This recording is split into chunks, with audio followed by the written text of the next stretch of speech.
Jim Walmsley, 2025 long course world champion. Welcome back to the podcast, buddy. Nice to see you. Yeah, thanks for having me back. It's been, I think, a little bit, but we saw you in Chamonix maybe not too long ago. Yeah, it was fun to witness your performance firsthand. I want to talk all about it. But before we get into it, your recovery has been a little bit non-traditional. I saw on Instagram that you and the boys from Arash took a long bike ride the other day. Talk us through what you did, the big epic you just completed.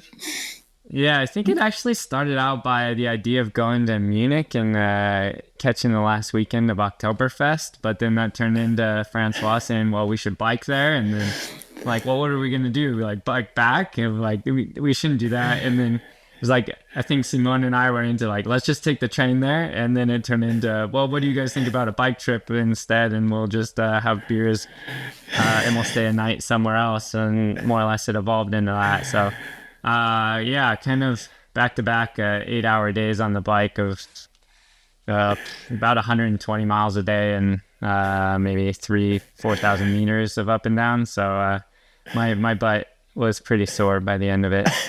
And we actually saw Katie and Germain as we went through the Mercantour too.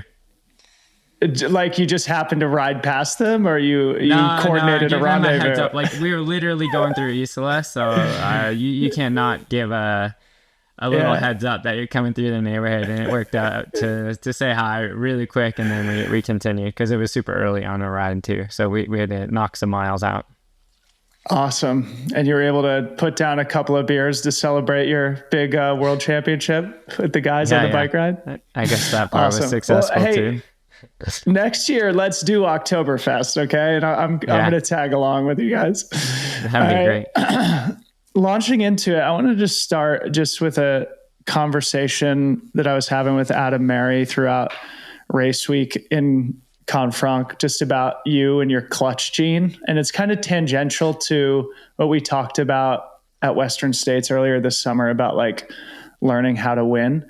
And I was thinking back just in the last couple of years, there's a handful of amazing examples of your clutch gene. Your back and forth, or your come from behind win at UTMB where you passed Zach late, the Western States back and forth with Rod in 2024, of course, the 2025 OCC where you ran down Christian Minogio. And then even at Worlds, like you and Louis Son were out front. I mean, it was never like you were in real danger, but at a certain point, it felt like the clutch gene just came out and you learned, you know how to win. So I'd love for you to just maybe meditate on that to get us started. Is there something that ties all those performances together and just like your ability to will yourself to victory?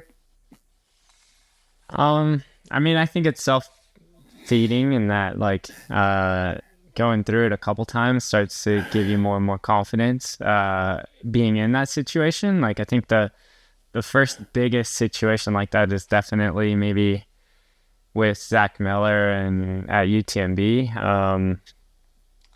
Because I think like some of my Western States runs were kind of just off the front and go and quite different. But and actually, one of the first tests was really maybe 2019 with Jared Hazen 10 minutes behind me. And having him 10 minutes behind me and just kind of a shadow and a ghost all day. But like we never saw each other. And knowing that I was like mentally tough enough to hold on and not crack and like kind of hold that line, that was a big takeaway. And then kind of like weird racing for the next few years of COVID stuff where kind of did some races, but not necessarily typical schedules. And then, I mean, now the sport's kind of found its groove again, I would say. But unfortunately, good and bad. There's definitely good and bad to it. I say it's like at the expense, like everyone's entertainment's at like a little bit of my expense, but I try to like kind of reinforce it when I'm in that situation of like, I try to kind of say that I have like a champion's mentality and try to embrace that idea, and that like, well, if you're in this situation, you at least need to be like tough as hell to beat, and you need to make them earn it. And like champions just don't give up and lie down when it gets hard. Like you dig in more and you fight it, and trying to just kind of embrace that whole situation that you get into. And I think now at some point, like I'm getting good at it.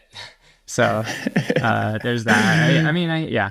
So it's not easy. It's still tough. Yeah, well, it is so entertaining for your fans. And just watching the race again last weekend, it was like, wow, even when you're challenged, like you still always find a way, and you are hard as hell to beat. And that's another fun way to put it. But the clutch gene aspect is, I think, one of the things that makes all, the transformative athletes stand apart from the rest. And you clearly know how to channel it. And, I'm sure a mix of it is physical versus psychological at the end, but it's been a very interesting pattern, I think, over the last few years for you. So fill us in a little bit of what you've been up to since OCC. Obviously, that was your first race back after the injury. I think you guys went over to Canfranc and started checking out the course. So just let us know how you recovered from OCC and built towards Worlds. Kind of pull up my training a little bit and I can kind of talk to you something. So yeah, I think at OCC I was actually like pretty banged up, like the intensity side of it. I was pretty sore. So actually that week, I think I ended up taking the next week pretty easy, but getting into the swing of things maybe 4 or 5 days afterwards. And I really tried to get straight back into some volume, which I think is in general risky, but I saw it as a bit of a reward, like a potential rewards in the next race, because I thought my biggest kind of weaknesses from OCC was not getting in as many long runs.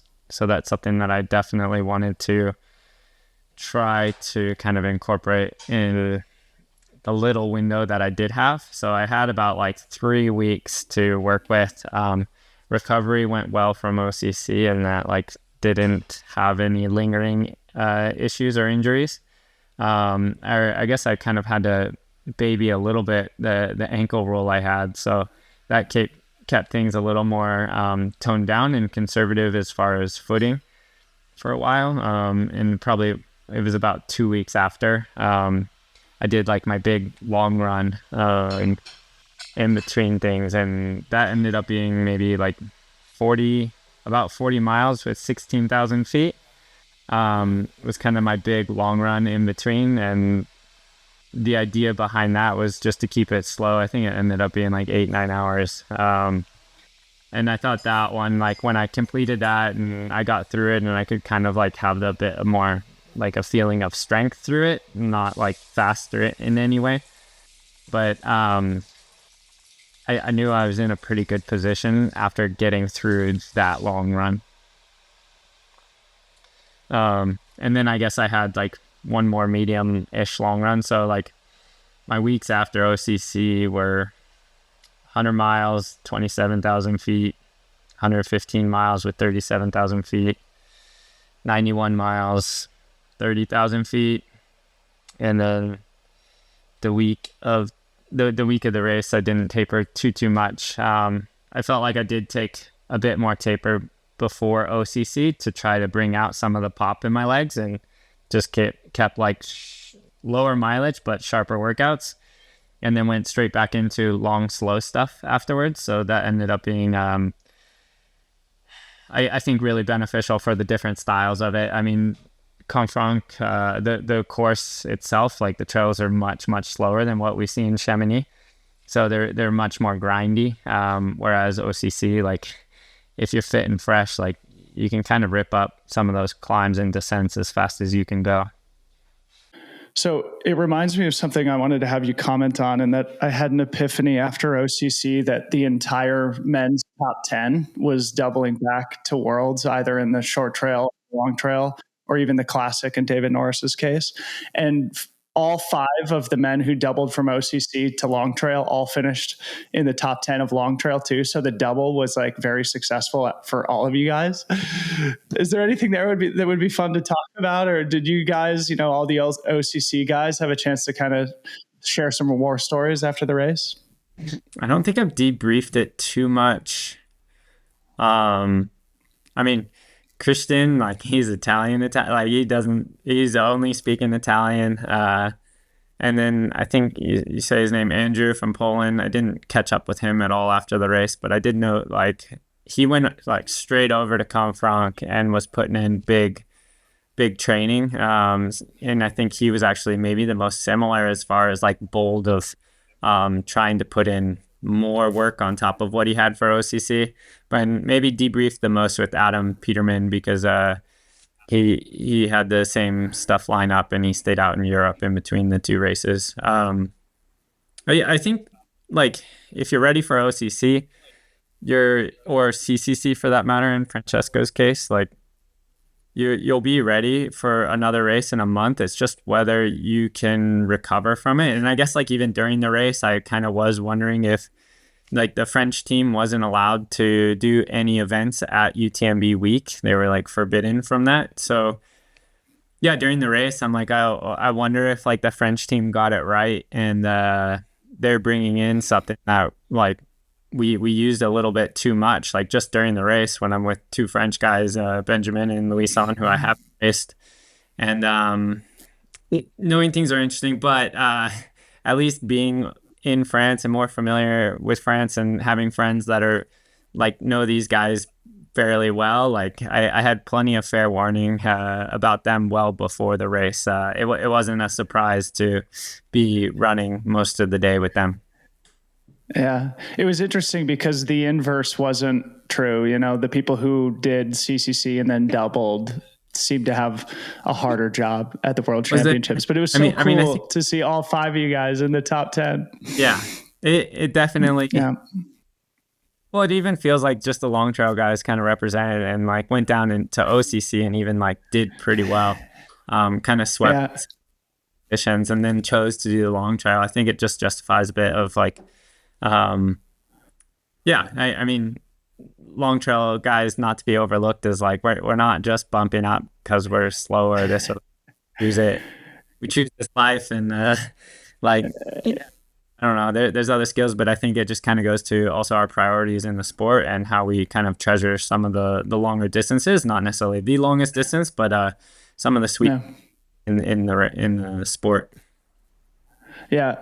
So you posted something about how you doubt, there'll be another 80K course like this for a while. And it was kind of a one-off. I don't think they'd ever held a race on the 80K terrain.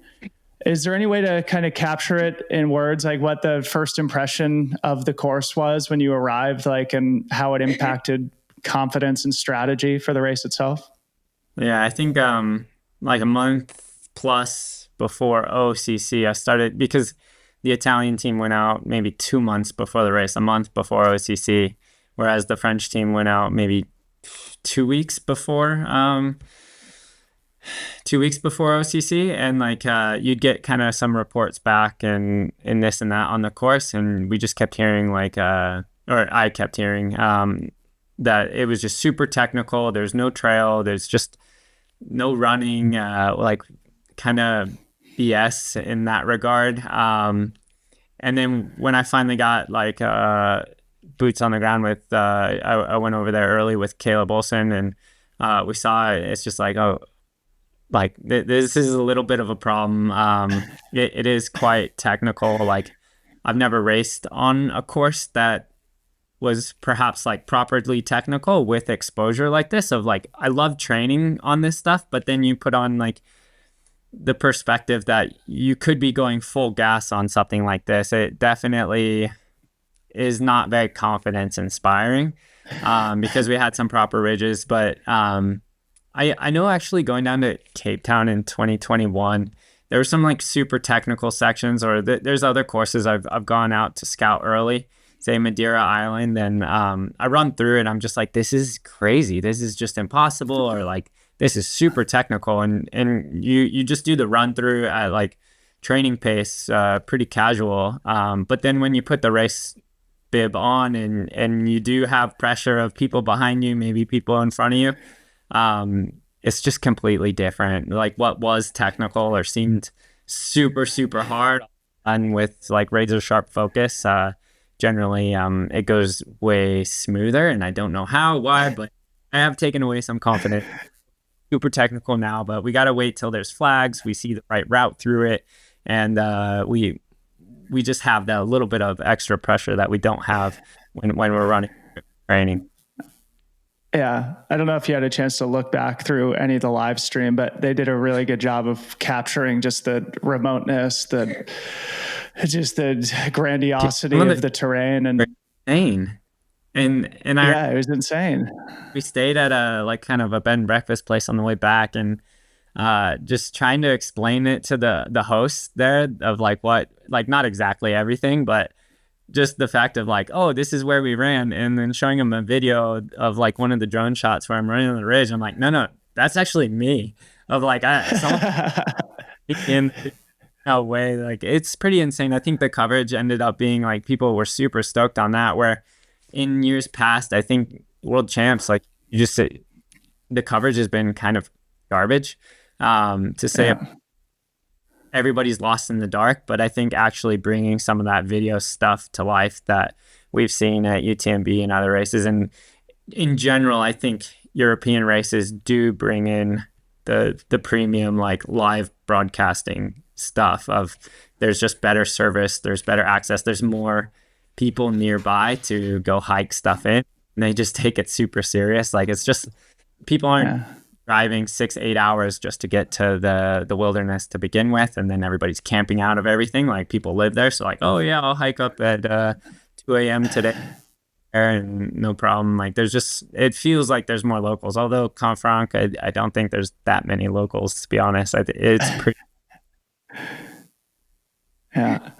yeah, it was so well done. And yeah, I think your point is well made, in that like the world championship now feels like it's very much on the map. And this was, I think, a big breakthrough. And I'm sure the momentum will carry through towards Cape Town in the next cycle. But coming to the race itself and spending time on that, maybe just bring us into the early race dynamic. It was you, Petter, Louison, Benjamin Rubiol kind of up over the top together with, a big pack chasing you from behind. Well, bring us into that early race dynamic.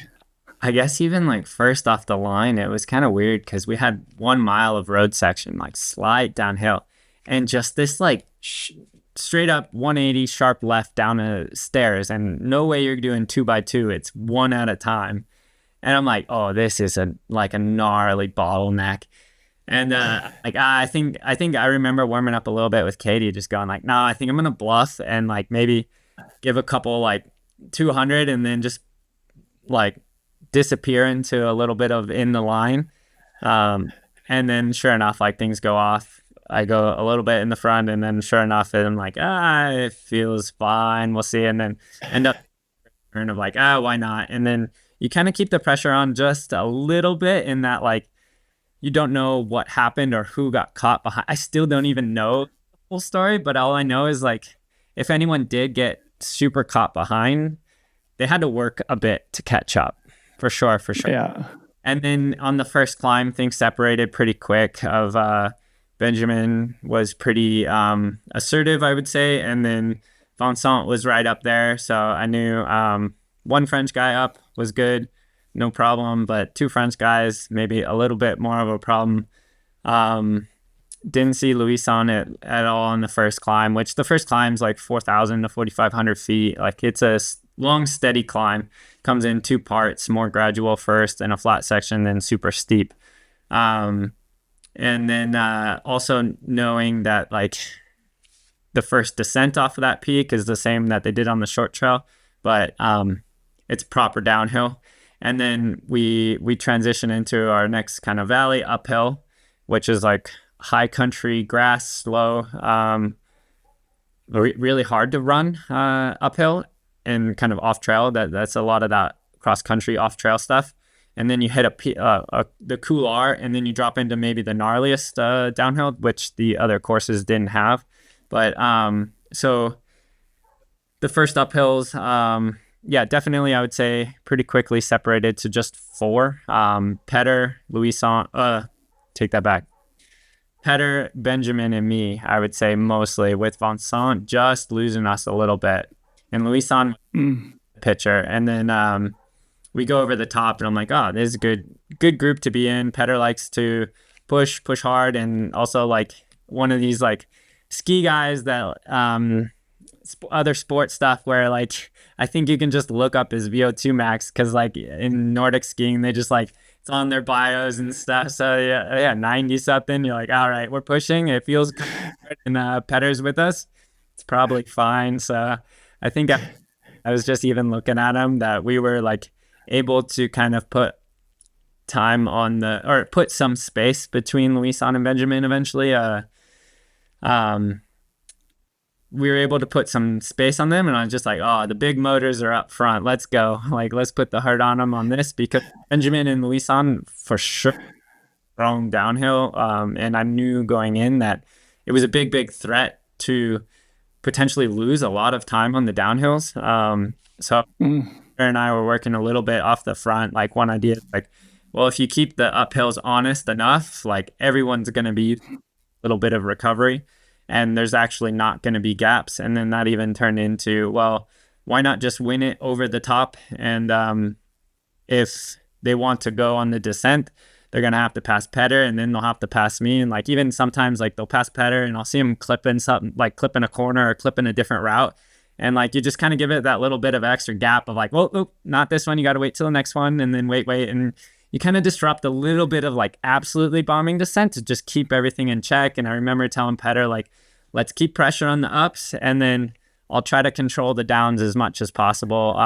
Cause I knew, like, yeah, but Petter and I kind of relate a bit in that we're more comfortable going up and less comfortable going down. Where Flip, like Louison during the race, like, he wasn't with us at the top, but kind of all day he would get like lose a couple steps sometimes, but he just pushed this button on the descents and just like right back to the front, right with us, and like had no issue closing anything down, given a descent at all. So he just had like, I would say kind of a special gear that no one else necessarily displayed, but he was able to do.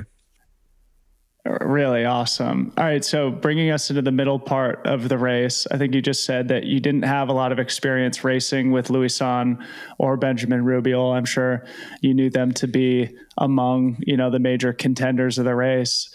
What was the mindset there, knowing that it was the one American with the two French guys? What's the mix between individual goals and team goals there? Just generally bring us into the middle part of the race. Yeah, I think as far as team goals, I was hoping like, man, I hope the guys are behind me, because they got two up front right now. They don't feel like weak at this point. I guess strategically, I was looking to not lose any time before 40K in the first half, because the most technical parts and most kind of rowdy descents were definitely in the first 40K. And then I would say it's more traditional, just hard, chunky trail from there. And I thought the second 40K, while it's getting to be longer, I have more long experience than both Benjamin and Louison. And then Petter had started to lose time on us, I think somewhere just before the first aid station, around 30K. So it ended up being me with the two French guys. And I would say I didn't feel like I had a low patch or was really too much on the back foot. But it definitely does feel like a disadvantage of like 2-on-1. There is a bit of a team thing. You're wearing your jerseys, and at least I think at this point, like going past French which I mean, most of the spectators I think were French. Like, it's right on the French border. At least 15K was in France. Probably the most runnable sections were in France. But yeah, I get to understand what the French spectators are saying and this and that. Where in years past, I'm like, oh, they're probably like telling and information, and where now it's just like, it's basically all just cheering and good spirit of the sport. So that's all I heard out there in French. But yeah, it was nice. And then I think just kind of waiting, that there was no like real pressure applied, I would say, especially when Benjamin started to crack.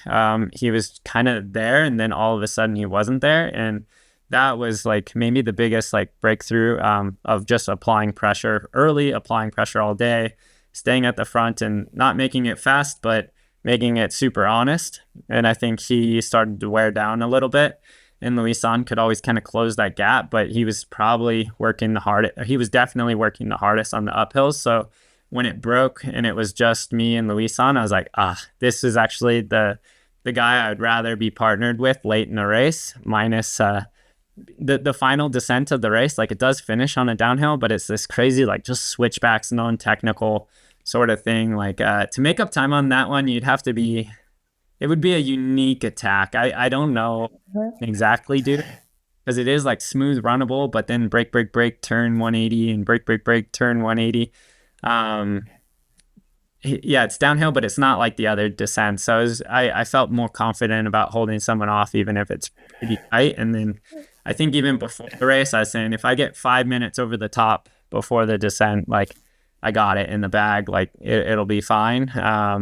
And all right, so perfect transition then, because as I was watching the live broadcast, it eventually did become you and Louison at the front, at least based on the chip timer. Then at one checkpoint, you had a 1 minute gap. And then the next time we saw you was at Candanchu, which was 60K, the last like kind of major aid station on the course. And you arrived there alone, but only with a 2 minute gap. And to me, this felt like the crux moment of the race, especially given what you just said now of like, okay, it felt like you needed to have that 5 minutes up over the top of the last climb in order to feel, totally comfortable. Yeah. And that's ultimately kind of what happened. So bring us into the moment where the elastic finally broke and where you were alone at the front. Just before Candanchu, because we really... Yeah. The runnable sections, and I think Louison felt a lot of pressure to close the gap back and to or not let the gap go in anything. So I think it was actually just before Candanchu. I knew if I could come into Candanchu and stretch it, there would be like a big blow kind of mentally, I think. And I could essentially, then we saw the times come later of still putting pressure but exploiting the bit of elastic that did break. But I think the elastic actually did break before Candanchu. And as long as you maintain it, like, you go into Candanchu, it's total bluff. Like, everybody feels horrible, but total bluff. You rip it a little faster just to put on a bit of a show. And essentially, like, everyone's like, oh, Jim came through great. He's flying. Like, he's got this in the bag. And all of it gets relayed back. But just relay back anything that can be discouraging.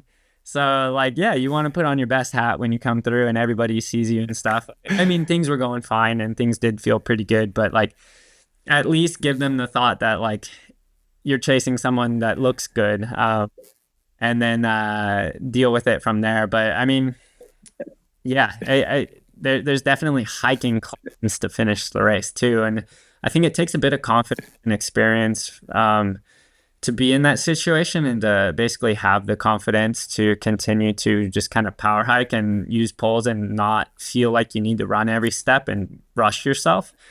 And I think that's where maybe the experience paid off the most, is just having confidence that I know I'm moving well on a hike, and I'm just betting that no one's running this and actually chewing any time. And if they are, hopefully they're burning matches that they won't be able to use later, and the gap's already being made. So then you kind of start to put the pieces together and you realize it's checkmate already, and you just finish the job from there.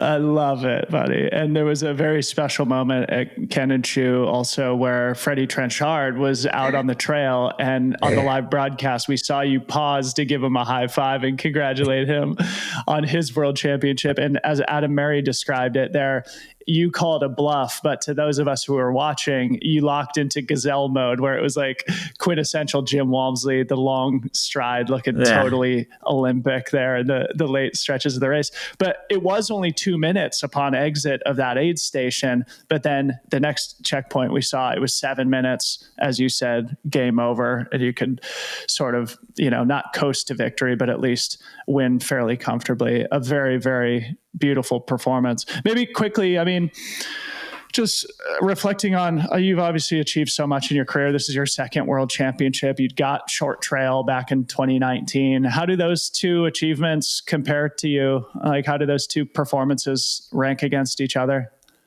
And are you proud of the fact that you can win both styles?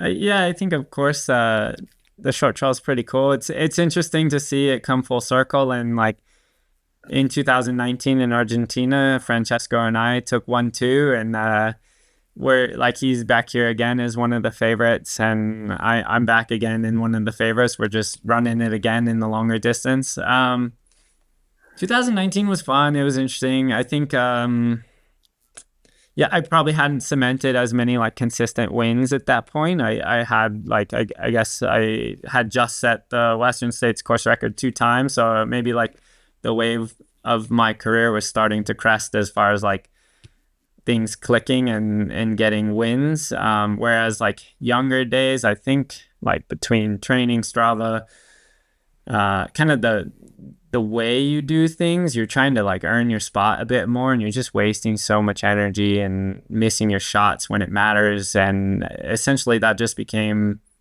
like, I became tired of that, and it's just like, I don't care about the rest of the bullshit. Like, we'll just see on race day, and we'll put up with that. And essentially like that leads to a lot more success in racing when you can put the ego aside in the training and just actually like do what's in your interest for training and what's going to get you to the start line fresh, fit, and ready, and get after it. Like it's just, I mean, in it, even like Strava was newer 10 years ago, and how things have evolved and relationships with it. Yeah, I've just taken a step back of just like, well, doesn't matter. I don't have an obligation for it, and I can just make sure I'm checked and ready for when I need to be. And now, essentially, like, I think when I first started doing that, maybe people are like, oh, something's up. Jim's hurt. Jim's not ready. Jim show up. Oh, he's scared, blah, blah. And then like all of a sudden, like there's no Strava data, but I keep showing up and I keep like putting out good races. So essentially,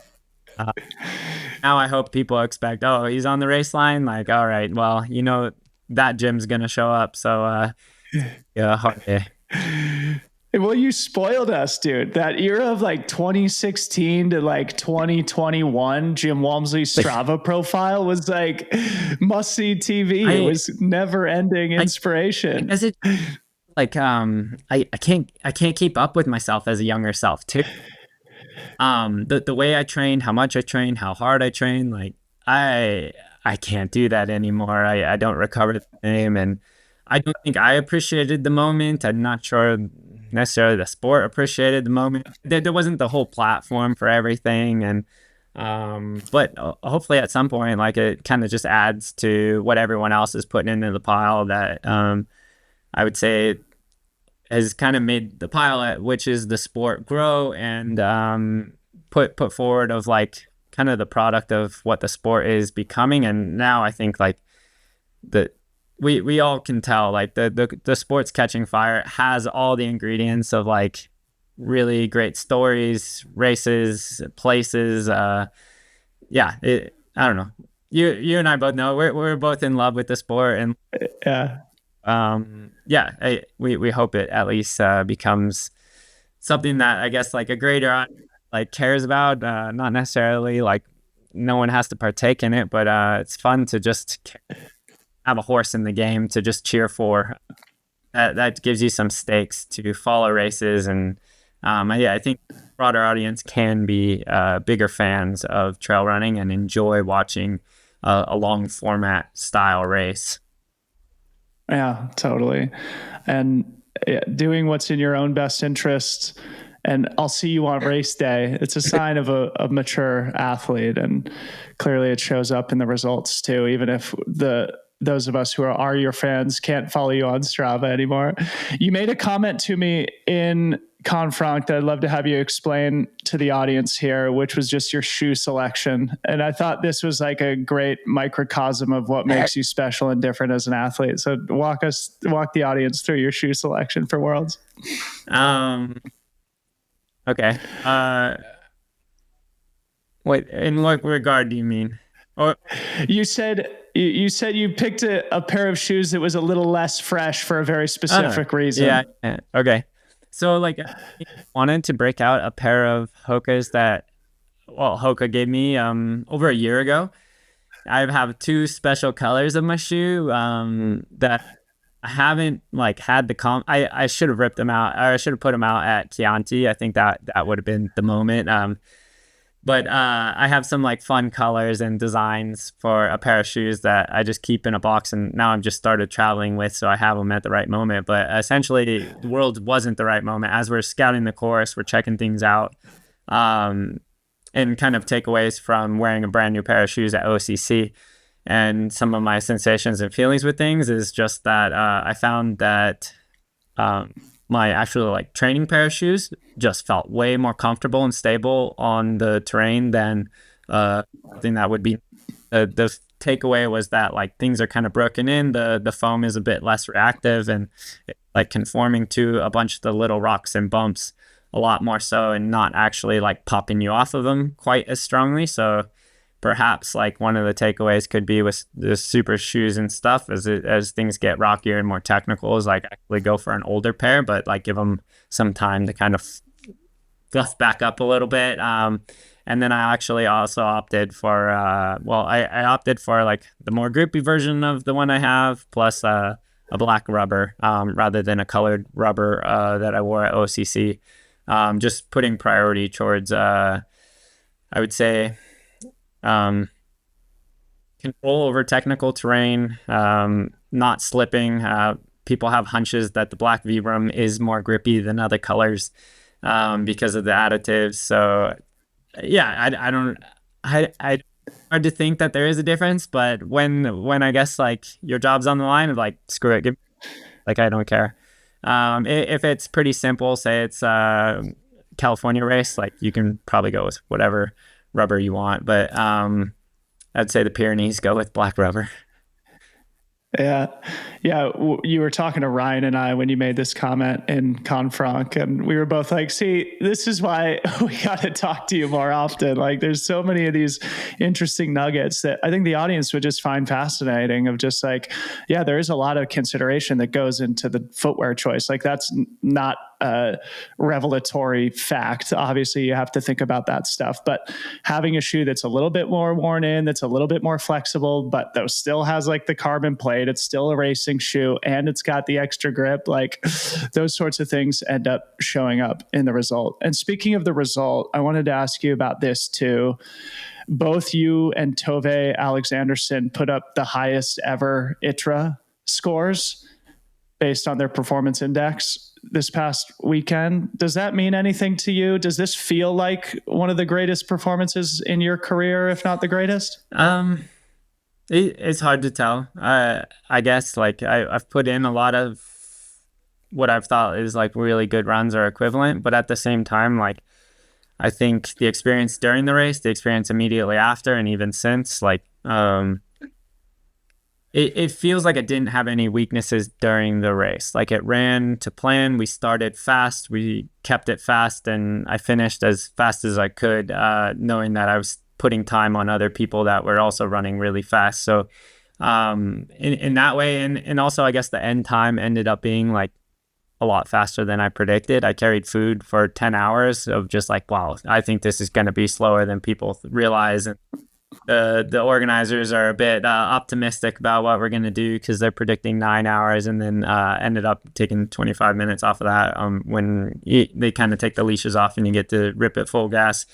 So I mean, all I know is it was a good run. I had a really clean run at it. I had a good run, and so it's cool to see an ITRA score like that. I think it also goes to ITRA seems to be a bit more objective on their scoring, whereas like we're still waiting for a UTMB index, and you kind of see the bullshitness of UTMB index and how they're applying bias like towards their races, and they're inflating their scores while deflating other scores, or refusing to score other races that aren't in their system. And it's part of the problem within UTMB of like trying to be too biased towards their own system. I think they just need to focus more about being their best version of themselves, because the product that they put out is currently the best that we have in the sport. It is amazing.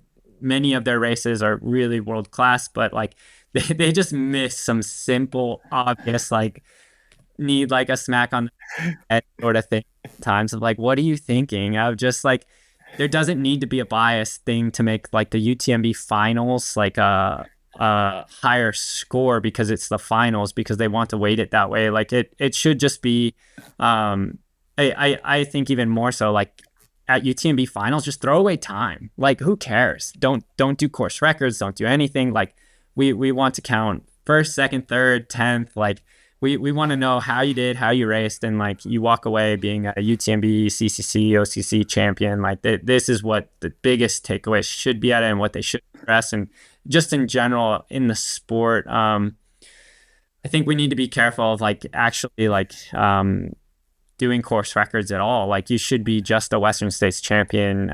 It's another one of those ones that should transcend like times. It shouldn't be as important. Like, if you win a Cougar, like you earned a Cougar, and like that should be the takeaway as a title. And then like we'll see. I think next year is like the last year of the current Western States course, is kind of what they're saying, of like you put in all the hard work, and then like they reroute it, or like they're changing it around the Grand Chief Wilderness, I think, and skirting around it, and it should be faster but longer. I don't know. And it's just kind of like, why are we keeping track of the course records? Like, let's dig more into just seeing how things play out, and looking at each vintage and telling a story behind each year's results. I think is just truly how we need to appreciate the sport.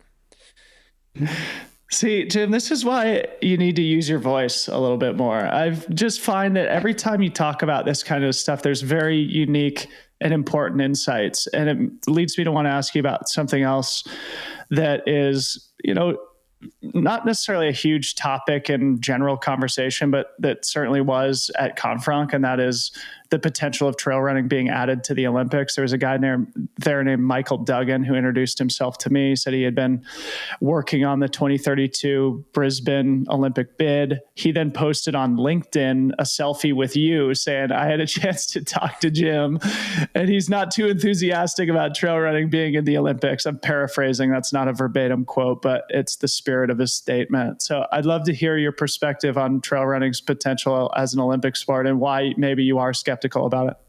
Yeah, so I guess it's come up to me sometimes, but generally I don't like use a voice to talk about it. But it has been something I have thought about over the years. And as I watch, huge fan of the Olympics, but I'm also a huge fan of other sports. And when I think about sports and I think about health of sports, of like, in some ways, like we need an audience, we need professionalism, we need more professionals, we need livable or good wages, we need to have like regulations and stuff. Then that's where like some companies like do try to come in with standardized rules. From my perspective of like how I view track and the health of track, and how many like people have an opportunity to do that, or say like how many people are trying to get into track as a 22, 26-year-old, like pretty much not many. It's super hard to break into. Track would be the most comparable sport that we would be first to compare towards, or like in addition to, because like World Athletics, I think this was officially the first World Championships trail racing that World Athletics was also in charge of in some capacity. So that was an interesting first thing this year. So they're super strict on like cover up your logos and blah, blah, blah. So I put like, all right, you cover up your logos. Like, well, guess what? I'm a professional that gets all this opportunity because Hoka and other brands support me, not because Nike or USATF helps anything with this. Like, they're saying like Nike doesn't care, USATF doesn't care, where they think trail running sucks. Like, it's not important. It's not who we want to be like associated with. I think we are growing as a brand. When you look at healthier sports, I think it's not built on the Olympic model. When you look at swimming, gymnastics, track, I think they're some of the best athletes in the world. However, they're some of the like sickest sports in the world as far as supporting depth of professionals and adults that get to chase their dreams doing what they love. You look at whether it's NBA, NFL, MLB, they like none of those are built on the Olympics. Look at cycling, golf, tennis. Probably the most similar to what we can have in trail running is probably cycling, golf, tennis.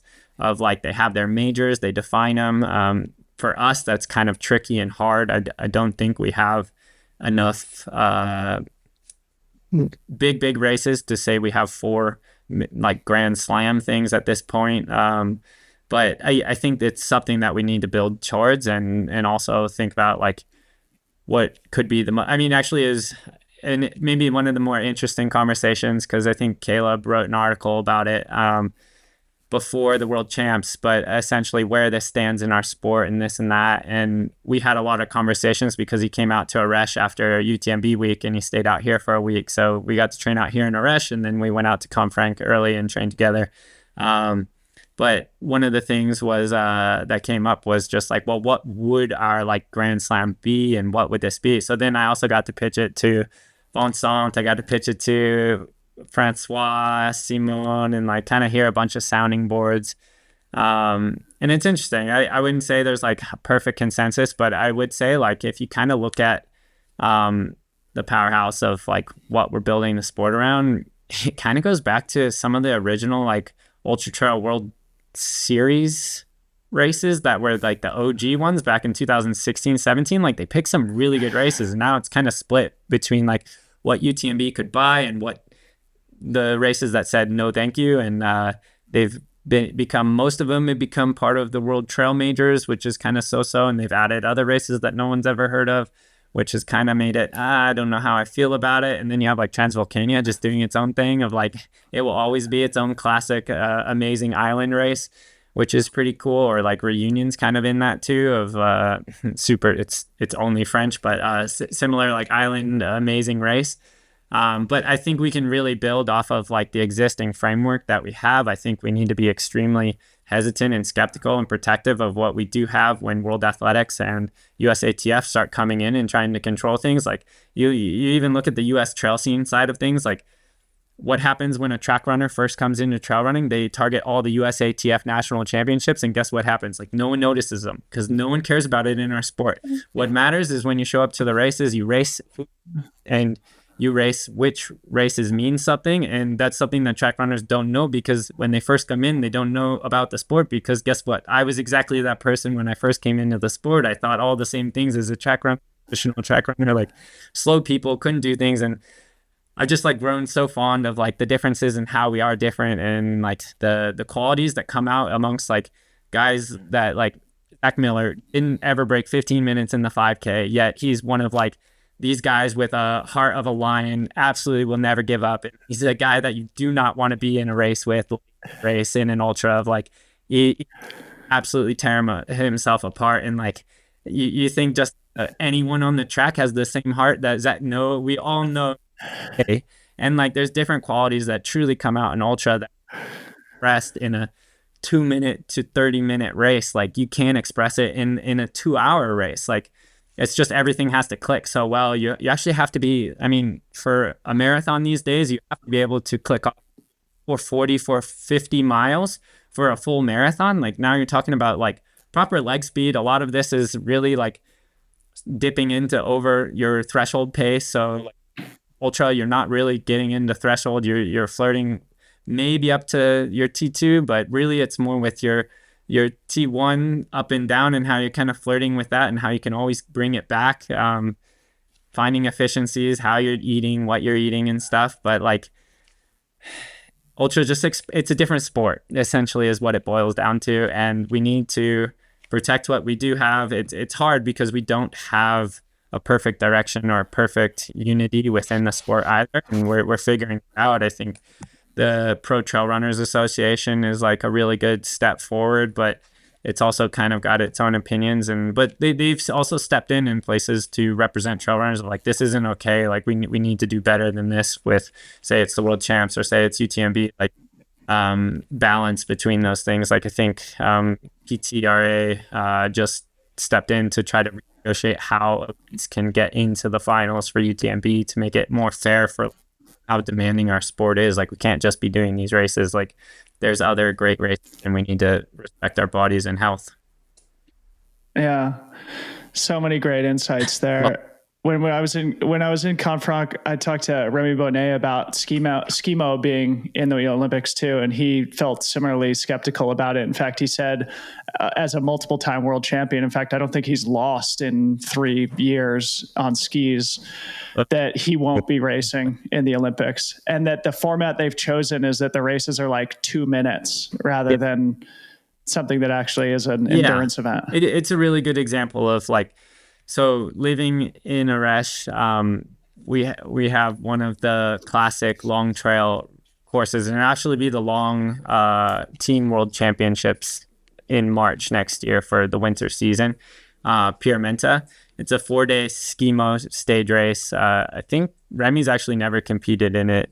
I don't think, or he has maybe younger, but he doesn't target it too much. The Italians always have to do it basically with Italians. A lot of them are sponsored by the military, and the French actually kind of get partnered with French like similarly. There's like military sponsorships within both countries to like keep this sport alive for culture and like mountain warfare stuff.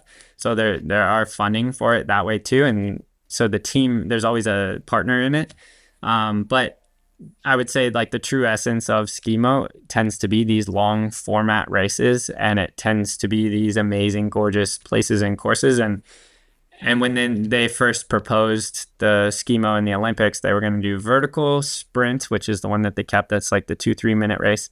And then an hour and a half format, which is what Remy's world champion at, but both vertical and the individual hour and a half kind of race. And even both of those aren't like, those are within the World Cup realm. So they're kind of more controlled, say, whether it's like Golden Trail or World Mountain Running Association sort of stuff. They kind of try to regulate some of it. But then you kind of look at trail running and like, what is the true spirit of trail, and especially trail ultra? Then you go to like, well, Western States doesn't fall under any of this stuff that you can define, that you can just replicate in the Olympics. One other idea too is perhaps like each country does get to design an ultra trail under certain conditions. Like it could be, say, 50 mile, like 80K to 160K or 200K. And they get to pick the terrain. Say it's 200K of just flat road and it's in Japan. Like everyone can say goodbye. Like something like that, where maybe a country could try to pick a course and distance that would be to their strengths. But the other thing is like you need to make the course unique enough. I think this was the biggest appreciation from Canfranc when everybody walked away, is just going like, the athlete it takes to win on those courses is a specialized athlete. It's not an athlete that's a marathoner or track runner that's dabbling in it and just wants to pick off a world championship in a different sport to say blah blah. No, it was like fully dedicated people. And even Tove and Fred, like doing the short course, like they're prior orienteers, but like they're Tove is still very much orienteer, I guess, but Fred's definitely like gone full into trail running at this point. So like, and both of them, at least in my eyes, popped up on the scene in 2020 for the Azores Islands Golden Trail series. So like, Greg Valet found a bunch of orienteers, and you just like, well, who the heck are they? And like, why is everybody trash talking me that Fred's gonna smoke me? Like, who is Fred? And then just like you look at them and like, okay, they run every day off trail, like just randomly through the forest, and then the other days they're doing track workouts, and now they're just going to meet in the middle on a trail. Like, oh crap, like they're doing like real track workouts, running like legitimate time. I think they have a bit of a problem. Yeah. Wow. Well, I'm going to resist the temptation to go any deeper on this, but really interesting, and something this sport is definitely going to be wrestling with a lot in the future. And it'd be great to have you continuing to, shine a guiding light, or to be a conscience, or to just kind of use your voice as a leader in the sport as we wrestle with these decisions too.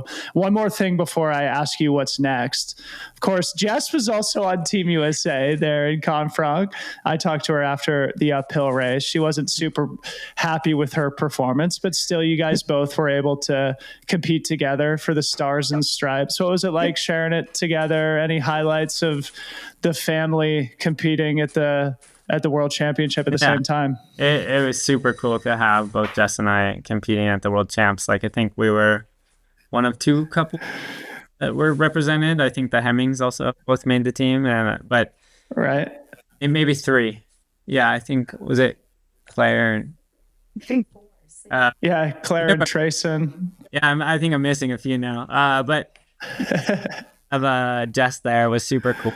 She did the uphill race, which it's uphill races are always interesting, especially if you like pack in that sort of depth. It's hard to anticipate like going to the course and like showed up 2 weeks early, but besides that, you're going into it pretty blind and not knowing exactly what it is, and you have to really adapt as is and kind of predict what skills you need to train before you show up. Because I think she ran about 50 minutes for the uphill, and that's the time you got and to make it happen. So there's a lot of pressure in that one. Big engine, and she put a lot of work into that. So I'm proud of her for going out there, and I always tell her like what's in your control is you can try your hardest and like keep like don't give up. And when it gets hard, like I've done some verticals, and I say like my saying to her was like go again, because essentially in uphill stuff you got to stay motivated, and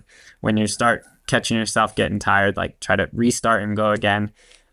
She did pretty awesome, and you saw like super deep field, so it was fun. Go again. I love it. 2 minutes, not 50 minutes. Okay. Shout out, Jess. Congratulations. All right. So winding down here, of course, I'm sure all your fans want to know what you're thinking about next. Of course, I've been privately and publicly lobbying for you to do Diagonal Des Fous. Yeah. You and Jess told me that you're likely going to be in Europe until the spring of next year. So how's the body and mind feeling right now? Does it feel like it's the end of the season, or are you basically peaking right now looking for whatever's next? I think into the end of the year, knowing that I missed summer racing basically, and then even like UTMB slipping away of like I wasn't able to get in the long runs that I need to show up on the starting line there how I would want. And then the pivot's been really fun. Like I think it's been super cool to do OCC and the World Champs. But then I was like, well, I don't have a 100-miler yet, and I really was keen on throwing in Diagonal words, and that being like World Champs would just be the last final long run. However, I'd say just kind of take away from it of just we busy October right now, and more lingering pain with the same knee injury. So instead, I just yesterday got another PRP injection. So season's definitely shut down. Not doing anything. I think the quick pivot too was whether since reunion would be really long travel. It's about 10-hour flight down there, plus hard conditions, plus a hard field. It's a pretty good field this year, and just too big of a risk to take the jump on that, and having some lingering pains, which is kind of expected. I had maybe 2-3 days of kind of ish pains after OCC, but it all went away. So I think I'm in a good spot with it. And then now this one's been a bit more proactive. I think Templier also crossed my mind to hop into, but it just went to like, there's no point in forcing something right now and have the risk of, I really regret not being more proactive about it at this time last year. So I'm trying to do that, I'm trying to do that. Hopefully that works out as the plan. Just being a bit more proactive and preventative with that. And then, so now that's giving me time to catch up on a bunch of stuff that I've needed to get done. And so we're busy with kind of catching up on French paperwork, and we'll move again at the end of the month, just across the valley. But we ran here in Aresh, and then so we'll be in a different place for winter. We'll stay here in Aresh for winter, and then we're looking at next year's schedule. I guess maybe even people listening, if they have strong opinions on what they want to see, I'd love to hear it. But it goes to, I think the biggest question mark is Western States or no Western States, because that will really dictate a bit of how I set up the first, hopefully, race of the year, followed by where I live April through June. And then have a hard rock qualifier, so that one's not on the board. And then it will be whether I do UTMB or not. But I think if I chase something like CCC, I'd probably definitely be keen on Diagonal Des Fous after that. So yeah, you kind of start trying to build a schedule of like what would encompass a full year that I'd be happy with and keep me occupied. I think here in Aresh, you tend to start the year a lot like on the European schedule quite a bit later. So it's not like racing in February, March sort of thing. It doesn't look like we'll stay here instead of like I'm not going to go to Black Canyon and chase a ticket there. So yeah, that's where the mind's at right now. But lots of thinking, lots of deciding, and kind of got to decide where we want to start next summer. Flagstaff are here, and how we want to take a trip back to Flagstaff. Yeah, so we still own a place in Flagstaff that we keep, but don't have immediate plans to go back. But it's still one of our homes, and we're happy to split some time. But for the moment, we're happy at home in Aresh and making winter home here. Nice. Well, a lot of options on the table, it sounds like. And even if, it removes the entertainment for your fans to watch you do Diagonal Day Foo, it, again, I think is a signal of your maturity as an athlete now, instead of trying to chase one more big performance here this year, to be proud of what you've accomplished, to shut it down and to listen to the body and intuition as to where your health is at, and then what motivates you for 2026 and beyond. Jim, congratulations on an awesome season. Congrats on a second world championship. Thanks for spending time to talk about it on the pod. Yeah, thanks so much for having me. I really appreciate it.